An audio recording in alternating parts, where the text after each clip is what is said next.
ប៉ុន្តែមើលមុខបងឲ្យច្បាស់មួយជាតិនេះបងសច្ចារួចហើយបើគ្រាន់តែចង់បានអស់យកមុខបង្កាត់ភ្លើងអាំងត្រី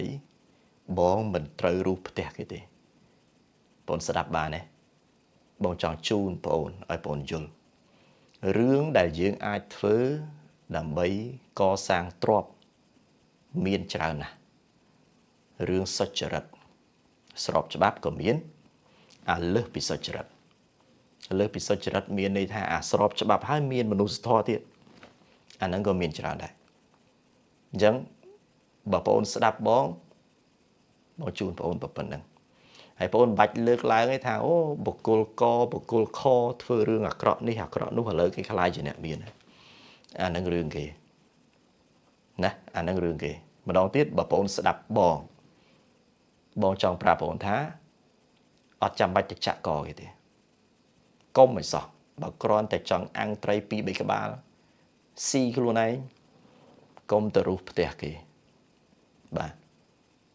យើងចង់រស់គេក៏ចង់រស់ដែរប៉ុន្តែស្ដាប់បានហើយប៉ុណ្ណឹង